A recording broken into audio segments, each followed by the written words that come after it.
Bonjour, je suis de retour, Léonie Chiura, aide-soignante dans un EHPAD, et je reviens sur la discussion de fin de vie. Surtout là aujourd'hui, je voulais raconter quelques exemples des personnes, qu'est-ce qu'on peut souffrir en fin de vie.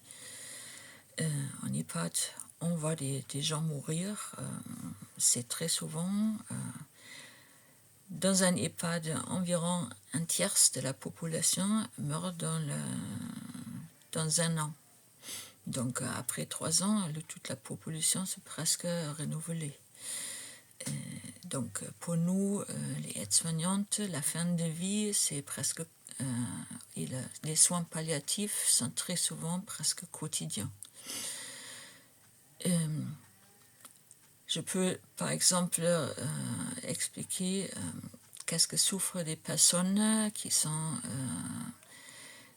des escarres ou des blessures qui sont plus guérissables. Le problème en France, maintenant, on a tellement de capacité, de manque de capacité dans les hôpitaux que des personnes très âgées sont presque plus soignées. Par exemple, on a une personne qui est chutée, elle pouvait marcher avant, elle se casse la jambe. Des urgences sont très occupées, donc il ne laissait pas beaucoup vraiment d'évaluer qu'est-ce que s'est passé. Donc souvent la personne nous revient et on n'a pas fait de radio parce que la personne n'a plus la tête et elle n'arrête pas de bouger. Mais au lieu de la sédater et attendre pour peut-être que ce soit possible de faire une radio pour voir si la jambe est vraiment cassée ou pas. Donc la personne elle est trop âgée, elle revient et on ne sait rien. Donc il a des douleurs, on ne sait pas si c'est une jambe cassée, si c'est la jambe que tordue, c'est que des bleus ou non. Donc on reste dans le vide et ça c'est vraiment dommage.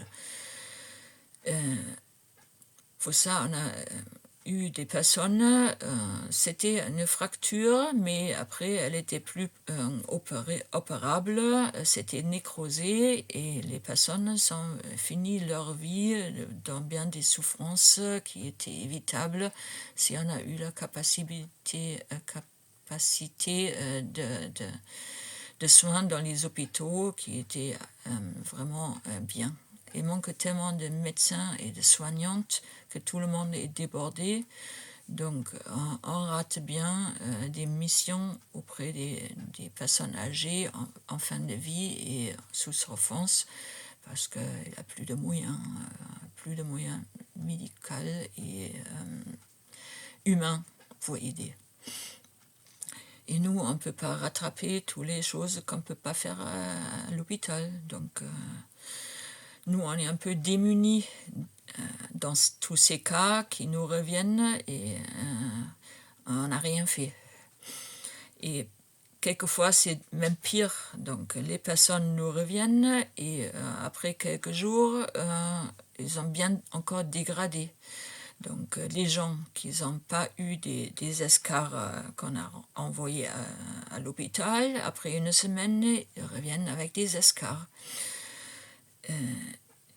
Et donc, d'autres dégradations. Donc, quelquefois, des gens sont simplement sédatés et avant ils parlaient et après une semaine ils reviennent et sont presque des légumes. Donc ça aussi. Donc c'est le problème des hôpitaux aujourd'hui qui sont tellement débordés qu'on ne peut plus bien soigner les gens et aider vraiment au maximum. Donc avant on fait pas quelque chose pour la situation des soins en France, je suis désolée, ça va pas aider la discussion pour les fins de vie et les lois. Donc, il faut bien pouvoir soigner des gens si on veut les soigner jusqu'à fin de vie. Et si le manque de personnel aide pas à cette situation,